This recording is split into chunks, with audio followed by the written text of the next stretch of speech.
that the milestones of labor migration require you to be very patient, very meticulous, careful, watchful, and serious, determined not to give up.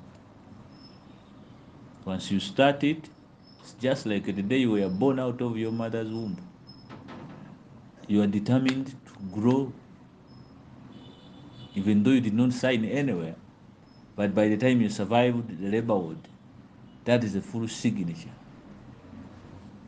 to encumber, to, to take up the life in whichever way it comes, it faces you. You face it. You don't need to compromise to begin saying, now I have to dodge here and there. No. You remember that time when you were still young? Ochari muto. Eh? Did you have any say about what was taking place in your life? Musajja yuli aseebikkowe gamba omusajja ono naye akola byokumbulira ebituufu ali kummenya omutima nze nazze nkyaginze ebintu mbiraba bulala. You see, when you are born, you will never know whether you will grow up and become a man like you are. You can never know even what are you going to feed on tomorrow. Do you know? You can never know. When you are born, you see a baby, bamuzaala nagwawo tamanyi nadirwa nayo nkubasa wameka, but it's incumbent upon the mother. That's why the mother becomes second to God, because he knows. She knows when you can eat, when to clean you, when you've dartened your soiled your pants, when you need a new pamper, when you need to feed, when you cry. The mother is taking up full responsibility on behalf of God, alongside God.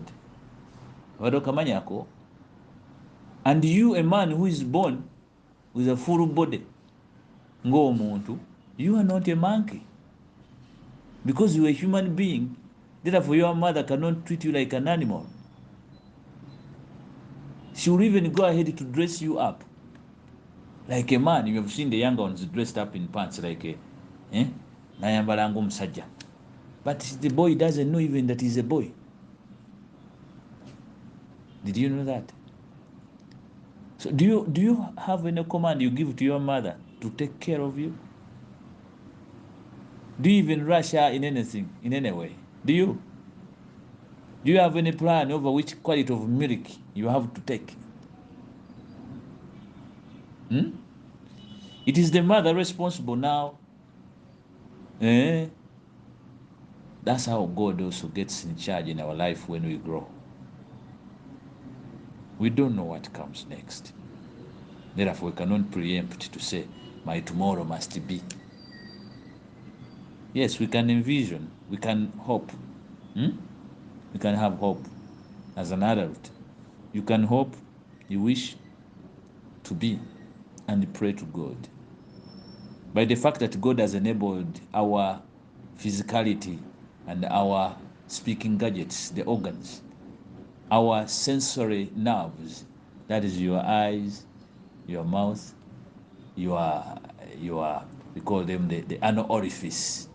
That is where you get an urge and rush to the toilet, or the urethra, or the urinals, right? When you want to pass urine, there is an urge that comes to your brain. So when the switches come over, are switched on or turned on, as you grow up to be a man, all your controls, all your tomorrow gets back and completely in charge of God. Even before, when your mother, your parents are taking care of you, they are in charge. God was in charge to make sure that you have a life. But there's a responsibility partly given to your mother and your father, not to kill you. That if they ever abandon you, they have a big, a big what? Punishment before God. That's why life is preserved from that very moment. Once you are born, they carry a burden to sweat for you and to preserve your life, to protect you, to feed you, not to deprive you of food, of whatever basic need you need to have. your mother gets responsible, and more so your mother, leave alone your father, but your mother. She carries a responsibility to feed you. She's carrying partly the responsibility of God, because God will not come from wherever he is to come, descends on this earth to breastfeed the one he has created. No, he will breastfeed you through someone. And that is a message to mean that even when you grow up and he turns on the switches of the sensory nerves, that is your eye, your mouth, your hands, everything, all the senses, once God switches on that switch, he turns you to that system where we have to interrelate and learn to give, feed one another, offertory, right? Because your mother is offering to you and you never pay a price to feed you, to make you grow. Do you pay a price? So God taught you how to live, to interrelate right from childhood, that you can live and support someone for free. You can sacrifice over what you have, and you give it for someone to survive. Your mother breastfeeds you, but she doesn't know where even milk comes from. Is your mom a cow? How come she's passing milk as if you know? You understand? So that is the essence of giving what you have. You understand? It creates you, it pushes you or puts you in the position next to God. Even when you grow up, you're a working man, an adult lady, all that God is telling you to do is to give. Giving is giving yourself, not others. I mean, when you give someone, you are giving yourself. When your mother breastfeeds you, is breastfeeding a child who's going to benefit her in the future. So she's breastfeeding for herself. If she deprives you from breastfeeding and you grow up with a stupid mind, then you will turn up into mess against her. So all life needs you to be patient. As you are not having any way to complain about whatever your mom is serving you during that time, even life needs to be approached that way. Complaints can be raised, yes. Even young ones could cry when they are hungry. You have a right to say, I'm being deprived of a job, I don't have a job, I want a job. You have a right. But you don't beat up everyone, anyone whom you think you should provide employment. Togenda ngokuba bantu. Toba. Because you want a job. Basically, you want a job, but look for it peacefully. The young ones were taught to be patient when the mother is preparing milk.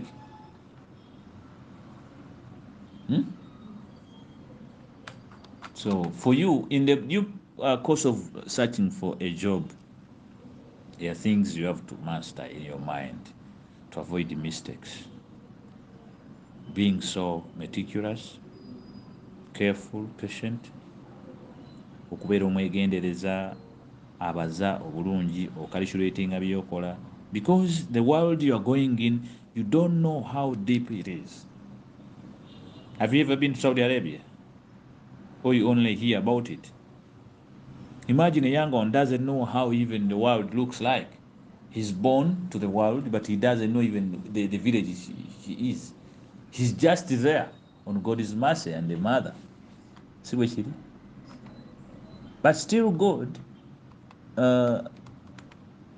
he puts us to a task to protect and preserve whatever he gives us.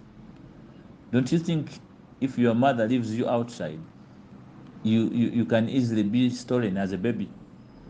Be stolen, be eaten by animals, be done anything, be killed, be kidnapped. Even when you are a toddler, you could be kidnapped. And that becomes the responsibility of your mother to protect you, not to be killed, not to be, you know.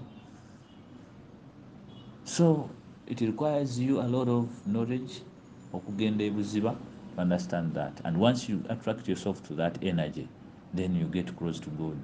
He will always be there. And he will always pave way for you. Because he will be your friend. Do you know why we talk like that? Why God says that the parent is next to him? Do you know why you respect the parents' prayer? Do you know that? Eh? One thing that makes a parent's prayer be answered is the time she spent breastfeeding you, feeding you, grooming you. When you took the milestones from just only breastfeeding to crawling, crying, sleeping down, standing up, walking, falling down. As you walk, you fall, and you don't give up. That whole transition stage is a lesson we have to borrow from. But do people borrow? They don't. Because even when we were young, there was a transition, a stage. The stages, a set of stages that we used to go through.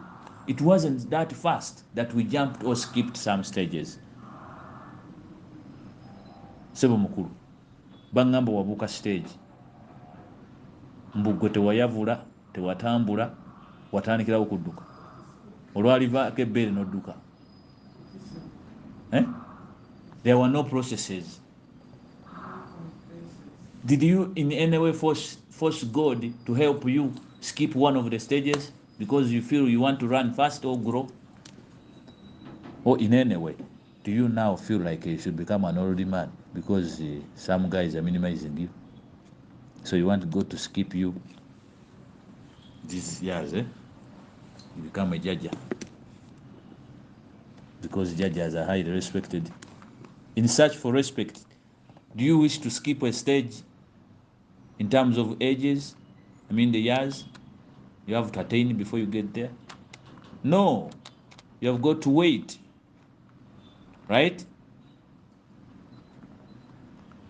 Because somehow, somewhere, you have got challenges and you feel like men are bothering women so much, therefore I will not marry. But God, help me, give me a child. Me, I will not marry. I will not do what those people are doing. I will not go there for men to torture me. But I want a child. All men are bad. They torture women. I am a woman. I will not get married. God, help me and give me a child. Then you are simply saying you are promoting homosexuality. Ebisiyaga. That you adopt children without going to sexual intercourse. That's what it means. Wherever you resist the normal, you go to the contrary, which is against God. The same way, when you are rushing to go abroad, forging any quick way, me I want to go, or again, you are against God's will. It is not yet your turn. You want to forge it no matter what. No matter how much it costs you, for you are ready to invest in. You even ask, oteka mu mekanze banteke ku list. But you are not meant to be on that list. You are just sneaking, fluking to enter the list.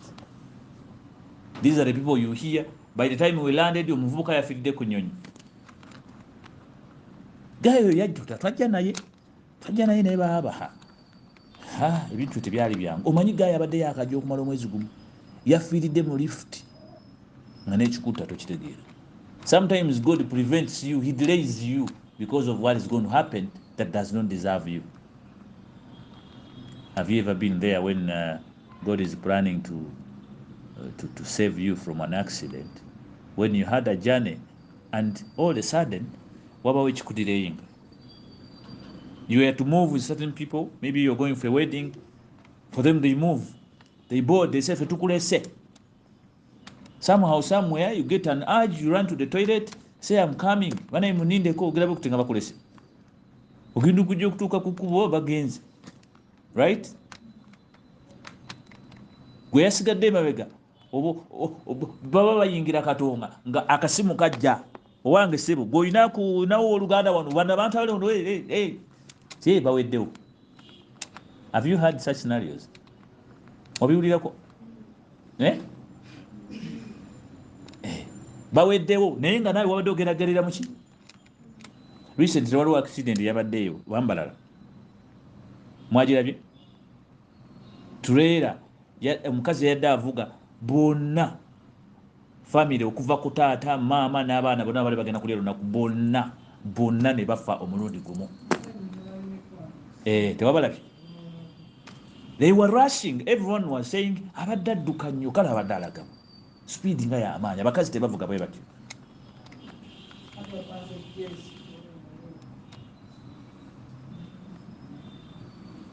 So you don't rush what is not yet yours.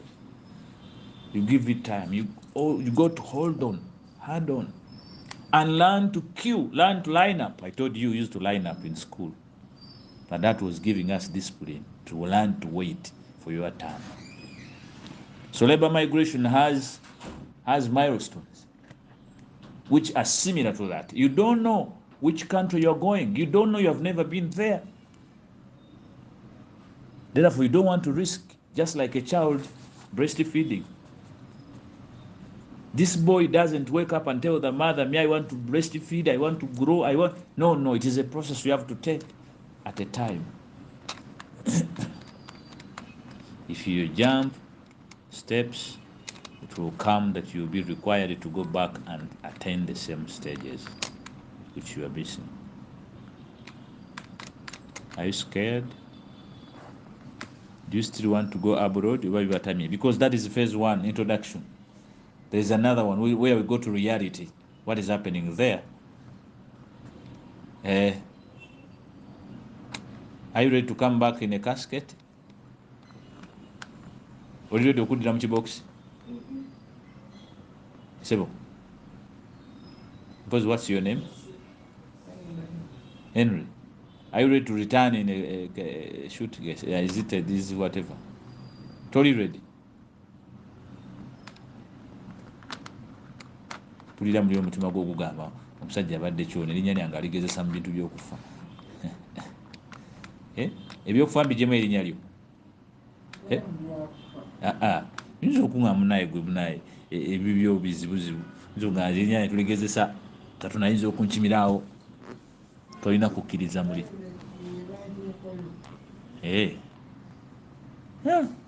Ng'abaana bafiira ebweru wano n'owulire ensasadde ku mikutu.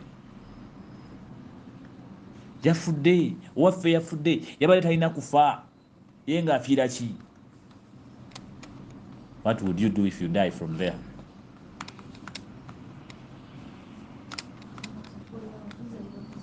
But do you know the causes of such deaths? The rampant deaths at work? Your question should be placed there. Yes, they die. Dying is okay. One can die. But what rampantly, what commonly brings that? What commonly brings deaths among the migrant workers? Is it the way they react to their bosses? Is it a plan that is made by their bosses to kill them? Is it negligence? Is it because of stubbornness, unruliness, denial of medical treatment? Who proposes to kill these people? Is it a syndicate that the companies here, they may go in a deal to kill you? Or death comes naturally and you end up dying all of a sudden? Many girls are contracting HIV in Dubai because, they are signing their death certificate automatically, naturally, by acquiring HIV because they did not want to stay somewhere and work for someone. Therefore, they choose to go sleep over each other. You get it? Someone can leave Uganda when is negative, and God has protected him or her for all those years without contracting HIV. Yet some of them have been using so many, going into so many affairs, right? But this person gets, while he has been staying in Uganda patiently or trying to protect himself, this person gets abroad and he cannot be patient. You get it? If it is a woman, she cannot be patient until she goes to search for men over the street. Eventually, she becomes a carrier. ISS. ISS. HIV positive. Kakati gwe nga gwe oba otegeera bulungi because wava e Uganda ng'olina by'obadde ogumiikiriza naye bw'otuuka ebweru first of all ofunye omukisa ogenze ebweru. What makes you rush again? I mean, you have left many others who are not. Like a child who is born and has a mother to breastfeed. If this child for one time becomes stubborn and notorious against the mother, or he grows up against the mother, akula natandika okukyukira ki maama we. If this child, if you grow up in your senses, you go against your mother, somebody who stayed for you when you were just like an insect. Even insects understand their roots, but for you were just something that, you know, cannot talk, cannot do anything on her own, his own or her own. You wake up, you grow up and go against your mother, then you deserve death. Because the first opportunity you have is to be born. You forget there are those who are not, who are aborted. Abortion, mugimanyi? Ebyo bye baabotinga olubuto maama we n'alufuna n'abitya zisijja lukuza n'alugenda n'alukola ki n'alugemu. Abo balowoozaako. Do you compare those mothers to your mother? Who is a hero? You see, already ali step ki ahead. Abalala bamaama babafiira n'eri nga babazaala musanya n'akulekawo ku nsi. Who is a hero? Abalala, you are born and your mother dumps you, akkiriza n'alukuza olubuto n'akudampinga kasasiro. He doesn't want, ayagala kuuma figure, he doesn't want to know that alinayo n'omwana oba olusuwa yamuzaala mwani gye tamwagala. He's fronting the love affairs over a life. N'akwata omwana amukasuka kasasiro mutoyi and all that. Do you compare your mom who breastfeed you to that one? Who dumped the other one at the rubbish pit, the dumping place? You can't compare. Your mother is so special. Amidst your father torturing her, denying her food, denying her whatever, divorcing her, your mother says, njakufafagana n'omwana wange n'akukuza. Right? Now here we are. When you go to migration milestones, it's like giving birth or conceiving for a pregnancy. When you want to go abroad and it comes in your mind, it's like conceiving. Right? The day a woman wakes up and undresses and wants to get a baby, abanga aguddeko ekyeddalu, right? Okukakana ng'olubuto alukoze ki? Kumbe she doesn't know. She's creating, bringing a life to life. Some of them, after bringing this life, they deny it. But in the process of bringing this life, they enjoy. I know some of migrant workers here who want to go abroad. They really want it. They want it. They feel like, yeah, mfunye omuntu atwala abantu ebweru. Guno mukisa. They feel like they can't sleep. Just like getting a passport. Getting a passport alone is like the day you undressed your pants and enjoyed the first sex. So joyful. How do you feel when you look at your passport? You feel international. Already born again.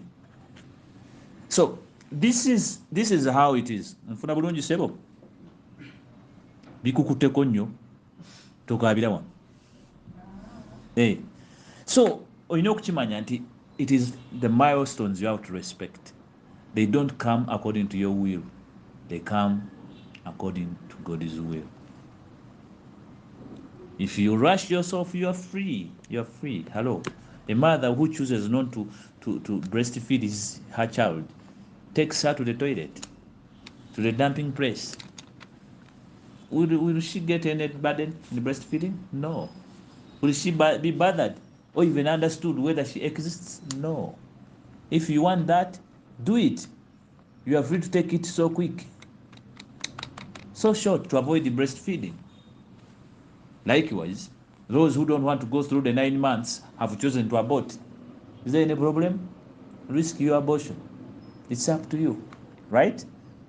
That's what we tell you here in Migrant Workers Voice. When you come here, we tell you, you choose to abort your luck or to conceive and carry it for 9 months and deliver it live and healthy. How does it happen? You either choose to feel like any person who wants to have sex, you go have it. I mean, when you want to acquire a job, you look for someone. I mean, to get a job abroad. Do you take yourself? You look for someone to assist you, right? You look for a partner, in other words. This partner will aid you to find the ways to exit. There are many partners in this sense. There are safe partners and the unsafe partners. I mean, the traffickers, we have the traffickers. They can take you within 1 week. Hello. A younger man at your village in Masaka, any man here moves with a pistol that can make you pregnant. At any moment, you undress. Am I lying? But if you don't be careful, you can even land on a madman. Will that madman fail not to make you pregnant once he lands on you? He can. Stubborn guys, lousy guys at home in the village, you know, they are all there. All sorts of guys. They all have pistols, don't they? Those small guns, don't they? But never know if you don't be careful, they can shoot you in the feet. And the next day, nguvayo wenyegera ngukumba omwana omulenzi yakoseza bubi emundu ye, right? Mama wakubuuza wabadde ki ng'owenyera nti munnaye bankubye essasi nga luno lubuto sibe kiri onfuna bulungi sibe mukola abaana bawala bankubye essasi kume mu kigere fiti ogikoze ki ogyonoonye. Bakubuuza omusajja aliwa ng'oleeta kitayimbwa twamaze mbwetegereza. Gwe wagenda n'obakugamba nti abalinzi be bakobye baba n'emmundu wagwa kuguwasanga tewabuuza ani era emmundu babeera nayo mu mateeka ki. Onfuna bulungi. Abalina emmundu beekuuma batya ne layisinsi zaabwe okulaba nti tebaziruuzinga, kubanga omusajja bw'otakuuma bulungi emmundu yo oluuzinga layisinsi n'omalirewa eruzira. Si bwe kiri oluuzinga layisinsi. Kakati emmundu yo batogikwata bulungi bajja gikukozesezaako bubi. Onfuna bulungi. Bikusobedde. Era emmundu ebagikozesa obubi ku ggwe naawe kenyini ovaayo wenyera n'agikukubyeko n'akubye essasi naye ne bamutwalanga kanyamunyu. Si bwe kiri? Ngamba abaana abawala bato. So kati bwe kityo bwe kiri be bakukusa. Kiri ekyagala bwe kijja ekyokugenda ebweru omaliriza ogenze mu mikono gy'omuntu yenna akola ki atwala ebweru. That person will expose you automatically, will undress you like any man who is marrying you from your home. Ajja kulimbalimba akuyise ne ku kisaawe. But at the end of the day, you cannot front this person before the authority, before your father. N'omugamba taata ono ye mwami gwendeese. Owulira nga tosobola because yakukwata bukwasi mwali eyo mwakola bintu bitakola ki. But if you present a gentleman, a rightful man who comes before your father, you introduce him, right? He goes through the authorities and then people know, oh no, ye mwana ku kyalo kuno ono ye mwami we gwatuleetedde and A, B, C, D. That is the process. And that process is not fair there.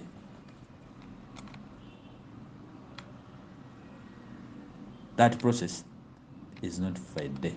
And for girls, there are those people who are supposed to take the whole process right from home, Mukisenge, right from the bush. The process begins from there here in Uganda, isn't it? It begins from the bush. You visit the doctor Mukebeza Bitengo and all that. So the process proceeds if you want really to serve as a good wife in the future. You don't wake up in the day and then you wake up and keep a marriage. The girls who visited that doctor will come never kube gari. No fumbotoja bunyweza. Because they took steps as they are, such as they were. But for you, you choose to skip them because you are fronting your beauty or whatever. The next day, we have girls among the workers abroad who cannot settle in one house. They have worked in over 10 houses, 7 houses. You wonder why you can't keep a job. Kumbe, the girl was not trained. And part of this migration milestones requires training. Training such as what I'm giving you right now, which in one way helps you to change your mindset from the other village mind to an uptown, well-thought mind that is current enough to take a choice. So chiri wetaaga okufuna that mind, that training, such that otuuka gy'olaga when you are briefed. Si kutuukayo nga buli olaga bakulemererwa, buli olaga bakulemererwa, nawe kini ne weeremererwa n'otuuka ne weeteekamu omugwa n'obuka ekizimbe. These are the deaths now, the deaths we are talking about. Because people mislead themselves right from the beginning. They reach the other side, all they go through is a mess because they were messed up from home. If it is buying a ticket going to heaven, for them they choose to buy a ticket going to hellfire, expecting to live in hellfire as if they are in heaven. That cannot happen. A person who allows to be trafficked is such a person who thinks that I'm going to buy a ticket ey'omu muliro, ngende mu muliro, bwe naatuuka mu muliro mbeereyo nga ate ali mu jjana, kubanga ayita mu bwangu, kubanga agezaako okutula steps, kubanga agezaako okwanguya. It will happen to you if you don't be careful. So as you plan to move abroad, the only reason why you are here, why you come to Migrant Workers Voice, is to get briefed. And you set in your mind to mature up to know how to take independent decisions, because you are going now to live alone. You are grown up as a person who has left breastfeeding and is growing up to a level of taking yourself to school. Therefore, you ought to be careful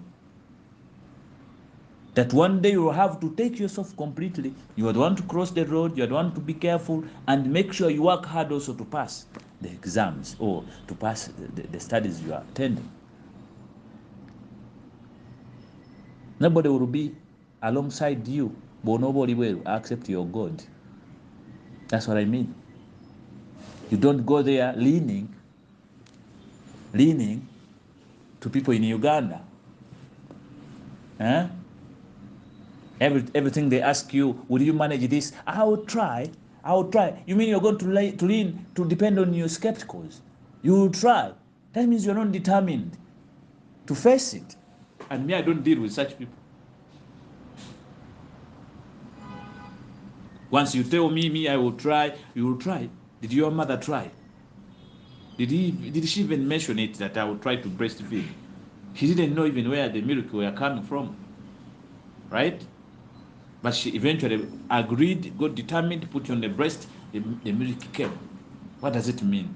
Even God is going to open up for you once you choose to say, I am patient. I am going to do it and I'm in for it. I will never retaliate. I will never turn back. God wants that. He will release all the good, the welfare, the luck, and everything towards you. Not giving up. But after following the right process, following the right what? Going through a company, a licensed company, means going to introduce your husband before your father. That from today, when you don't see me, daddy coming, this is the man who is keeping me, identifying your address. I am leaving Uganda, but through this company, it is the one that has taken me. If I die from there, they have at least a contact over my contract. We can follow up for any justice for me in case. Right? The same certificate that is signed when you are going for marriage, to know where to trace, commitment. But you want somebody to take you without commitment because you want to go fast. You want a man to marry you without going into commitments because you feel like you want a child, you want a baby, you want to make love. No. So you want any person to come and sleep on you, or you sleep on anyone. My brother, do you jump on any woman you find because you feel you want sex? So you protect your gun. right? So now, this is how you have to teach yourself about self-control right from here. Even when you reach abroad, learn to restrain yourself because you are not sure. When we grow and become adults, the life teaches us to be careful. It doesn't teach us to be lousy. Because I'm an adult, I cannot go to town lousily like that. When I have not locked my bag, I just move with my phone anyhow. Even the thieves will teach me a lesson. But by you carrying a sense of understanding to that level of maturity, going abroad does not need you to go there when you are young. That's why the whole world, the UN comes out and condemns against child labor, because these are children. They may not afford the abroad, the external world. They should be protected differently. They cannot be exposed to work. So you are protected completely. No child labor. So you go as an adult into labor affairs. And knowing in life that life is full of challenges. Which challenges help us to grow, to gain experiences. Right? So being full of challenges, you don't assume that it will be good for you. No. You cannot wake up one day when everything is okay. No. You get it? Things can be good when you believe in the decisions you are taking and respecting them. They can be good because even there are those who are trafficked. And because sometimes they respect their stupid decision, they survive narrowly. Not that they have survived completely. Because if they die from there, it is now their family to foot the bill of returning their bodies. But if you go through a company, it is the boss under a contract that is responsible for anything that comes after. So which one would you want to go? Through a company or bakwitamu mundu sekinomu? Yogera nnyo sibawulira. Company. Ku lwaki? Mpayo ensonga ttaano lwaki olemera ku company. Yangu yanjagala lowooza amangu.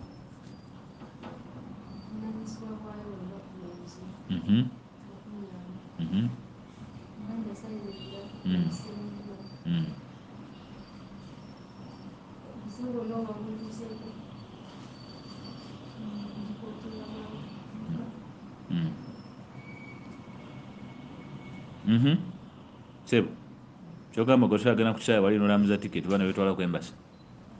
Waki togenda ddala mu America? Kampani ekolere? Nze mba ndowooza osobola obyekolera ku tolinayo babondi yabo gye bali bakubire kasimu bakikuteekemu olumbe naye tunakuwulira amadda abawa ebitabuse wemalirira. So embulire tefa yonna, I want to tell you, even when you are an adult, you have to be prepared to face challenges. That challenges will keep coming, but they have to groom you. You accept them as they come, such that you embrace the opportunity you see, which we call envision. The mindset, right? The mindset, not the mindset, but the mind sight. What you sight, what you see. How to embrace it? You have got to bear a lot of challenges and obstacles which you must accept to go through. Mountains and valleys. Are you ready to take up that?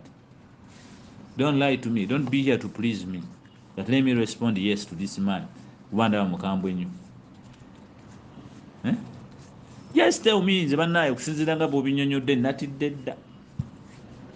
Tonnandaga bulazi wano wali short calls naye nze natidde dda. Nkitadde.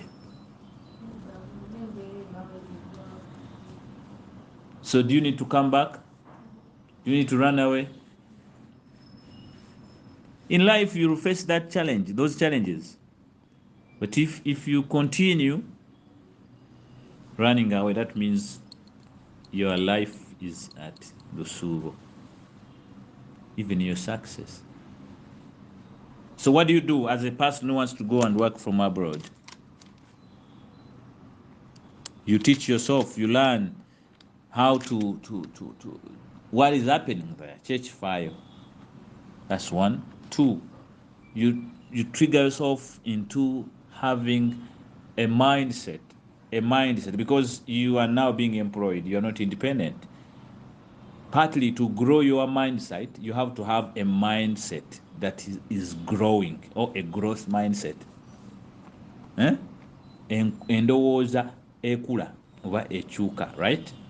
That is not fixed to think what was told is what it should be forever and ever, amen. Even when it changes, for you don't change. You stick to that. That means you'll break. But if you are to go abroad, be prepared to find a life as you are growing. A lot we don't know what is out tomorrow. Do we know? We don't know. Kigenda kuba kityenkya naye twesanga bibadde. As we grow up, we don't know a lot of problems ahead of us, but we don't know. I haven't detected. I don't know what is going to happen. Simanyi oba naaba nsala motoka n'enkuba. Allah yasinga okola ki? Me, I don't know. Henry, do you know? Huh? I see the sweet potato people at Nabyewanga, where they leave the sweet potato at night along Masaka Road. Those guys don't care. You know that? They don't care.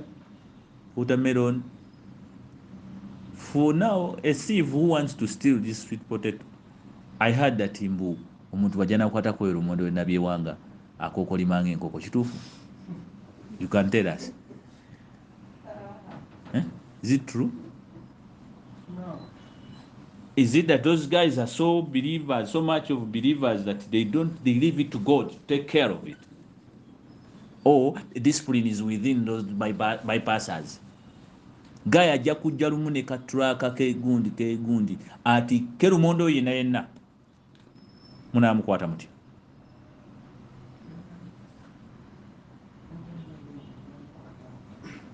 So how do you think this will trust and leave it to God? Is it because they don't care? Or was that chikola batya? Ne balekaawo. And baba bali awo abaguzi ne bajja. Sibo kiri? Naye bwe baba tebataddewo olumondo oyo, bibamu okwekwasa Katonda. Ngamba baba tebamutaddewo nga tebagenze mu nnimiro okulima, kukola n'amaanyi, kuleeta lumonde, kumuteeka ku kkubo, kumulekawo asulewo. Kubanga ekimu ku ekiprotectinga lumonde oyo kyekikolwa kiri ekyokunoonya riziki. Ne bagireeta ne bateekawo ne basiga ne balekera Katonda akole ki? Obuvunaanyizibwa bwo gw'ayagala okugenda ebweru gwa kukola bye bakusabye. Ebisigadde obirekerani ajja bikuuma. N'abaguzi abanajja obbagula tobamanyi. Bw'oba olina lisiti yaabwe ginsomere. Abagula lumonde okukuba nga gw'oli sure nti bajja kugula wange. Sometimes when you're driving, you stop by wanting to buy this sweet potato. You find that the ladies don't even care. But when you go back to our road toll, omululu oguli mbali, buli omu ayagala akusiga ennyama, you see that greediness, which you can't find at other places. Ogenda okuwulira motoka yamukonye, gundi yagize bweti. So we cause accidents, we cause problems ourselves because of panic. But if we are patient, people know bypassing Lukaya, you stop at road toll. Even people want to make a stopover. But here you create a situation whereby tembawadde na chance kuba bati okulekawo emmotoka naawe. Mujjuddeko bangi abaagala okugenda ofuuka bakozese ebiyigo batya okufuluma kati. So nga te stopover yabadde yagenda kola ki? Exchange. They know they will eat your meat, your chicken, your gonja. But you are putting them in a situation to be rushed up. Ennaku zino bagiyita njogera ya kuvuga supiidi. Omuntu omuwadde assignment oba omuwadde chance tomuvuga supiidi, oba bw'aba akuwadde chance totandika kumuvuga ki? A sense of respect and patience needs to be applied. You get my point? So in the process of going abroad, go back and become envoys of your own to the people in your village. That gundi bwe oyagala ogenda ebweru nze bansomesa nenfuna understanding okugenda nja kugenda nekakasa nja kola ki n'ekiseera tekinnaba oba ekyange kijja seetaaga kupapa kuba nja kugwa ku maggwa. Funa bulungi. Government putting a process gy'olina okwembulesinga okuyitamu, it is aiming at protecting you.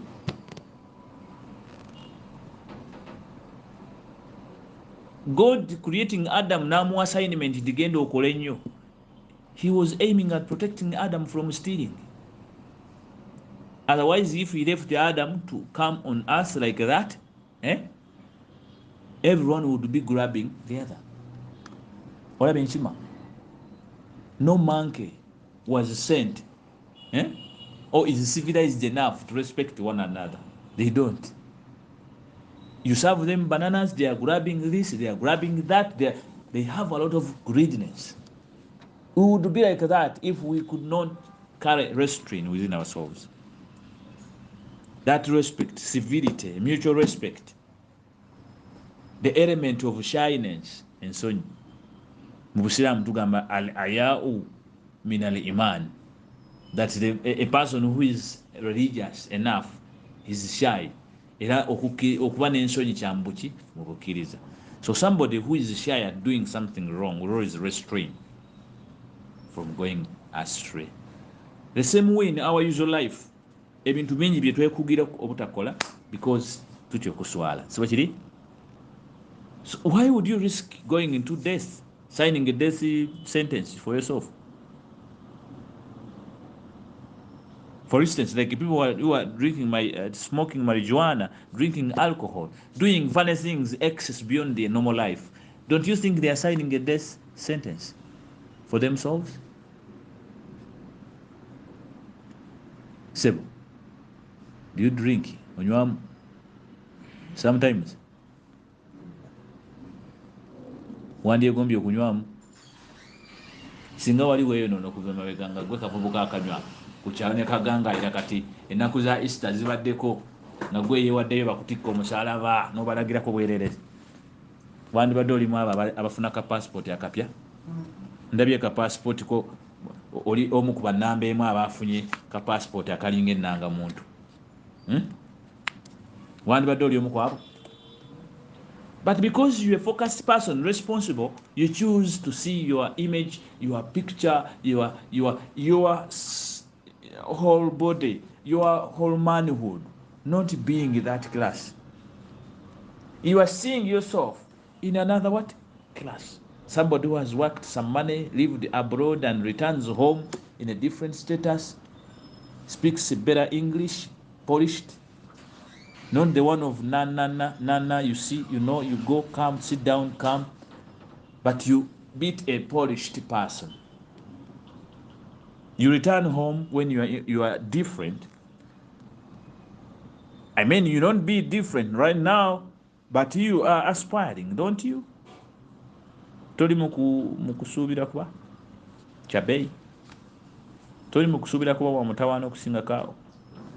So ekiri era muli obaza olugendo lwo mukasirise ayi bangamba abayaye baloga ebintu byogenda bwe tebabyogera kati obalizeeyo munda.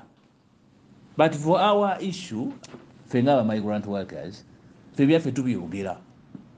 Ab'okukyalo gendo basiibule, owulidde nyabo, ddayo basiibule oba ofuna wakizindaalo wansi eri akiyise ti ndi omu ku abo bannalukaya abagenda okutambula, ndi omu ku abo bannamasaka abagenda okutambula. Onfuna bulungi? Genda kizindaalo omanyi lwaki? Bino ebyaffe ebyokugenda okukola mu Bawarabu. Va mu eri enjogera gye bagamba nti emanyi ebigambo byange byewuunyisa biriwe biti. Naye nga bisonsomola. Kiba kiri? Va ku bali abakugamba nti omuntu waba agenda ebweru agenda neyekweka abyogera mu kyama. No, okugenda mu Bawarabu si mawulire. Are you listening to me? Si maki? si gwe asoose. Halo, abantu bagenze Saudi Arabia. Halo, gakyali mawulire? Genda ku muzindaale wammwe osiibule, genda eb'ekikato tya bagamba babuulire, because byonna nga byonoonese be bagenda okukola ki? Okukuba enduulu, be bagenda okuziika, be bagenda okuyimirira babuuze ebibuuzo. Omwana waffe ebbanga lyomala nga wabakweka, bwe neweefuula mbuuze ngenda Saudi Arabia, anti tebabyogera okukuta nnyo, n'odduka ew'omwami wo nga tomusiibudde. Bitabuka yasooka okujja wano n'abuuza bannaaye, akati nawulirako nagira bwe nti byonna byonna ng'olaba afaayo nnyo naye nga talina byamanyi kuba byonna wabimukweka. Ekyokubiri, mubawalabu tebagabaayo butuuze. Bw'oba oyagala weekuba ekisiraani ogende mubawalabu oleme kudda ave wamwe nga tosiibudde. Nkiddemu? Okiwulidde? Bw'oba oyagala weekuba ekisiraani otuuke mubawalabu bazze mulambo wano, ve wammwe nga famire yo giguddeko empalana, nga weefudde w'omutawaana nga toyogedde nga tosiibudde, genda ebweru. Bwe bali kuddiza mu keesi, simanyi oba olifuna chance okuddamu okuŋŋamba musajja gwe wayogera. Ebuwalabu tebagaba buki oba wakudda wano, bagamba gyova toyombye wangi musiibule abantu bammwe. Omuntu atateekeddwa kusiibula ng'agenda bweru yoyo agenda e London, Canada, America, ate oyo agwa mu muteeko gwe bayita MIGRANT. Wano aba aviiriddewo ddala ng'era agenze n'okukyusa obutuuze. Ogenze Saudi kukyusa butuuze? Ogenda e Qatar kukyusa butuuze? Ab'e Dubai batuuze? Oba wakudda? Ki ekikujja wano nga tosiibudde? Singa bigaana okimanyi nti abo ogenda okuddamu otundiremu ennyaanya, ogulewo omudala gw'ennyaanya wali? Abo bennyini bootagambako.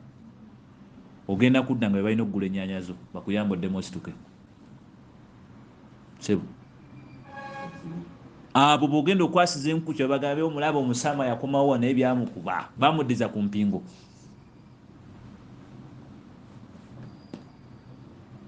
Ani ategedde bye ŋŋamba? Wanika omukono. Otegedde bye ŋŋamba?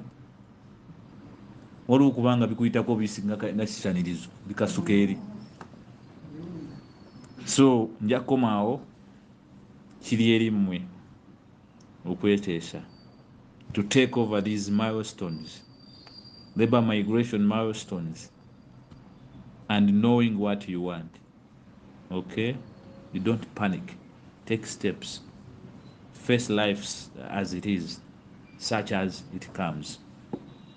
Embrace your opportunity as a ball. Mu kisaawe omupiira bwe guba gujja oli agusamba, naye bw'oba n'ogukuba onfuna bulungi, oba onoosamba omupiira, you never have to prepare yourself whether I have to turn this way or fast. Gwe bwe gujja mu angu mwe gujjidde mukola ki? Mwokubira n'ozaayo kakana nga goal ekoze ki? And you must be very careful. Bw'okuba oyongeramu ku maanyi, kola na maanyi weeteekemu kuba teri agenda kutwalira bweru ku bwereere. Did you get my point? Unless if you are a slave. Slaves are taken for free because what do you owe them? Nothing. They agree to go freely. But for a responsible person, always look for a way to belong, where you can also carry a sense of ownership. You feel, I am party. I also invested. I am demanding you this, right? Then you will have a right and guts to ask for what you deserve. But if you did not invest anything in yourself, what will you claim? Can you eat your cake and have it? Can you? You eat your cake, then you have it? Or it goes in your stomach? Kigendawo keeki bw'omala ogirya abeera nayo. So nja kubaagaliza akaseera kalungi, ebigambo bibayambe, beere babuvunaanyizibwa as you grow up as you aspire to walk out of this country. Migrant workers' voices against human trafficking. We do stand by your side wherever you have distresses. That's if you report in time. We do stand to give you what we call a collective bargaining, trying to back you up for what you have reported to us or in a scenario. So you choose whether to join the voice and follow its guidelines or choose otherwise. Is that okay?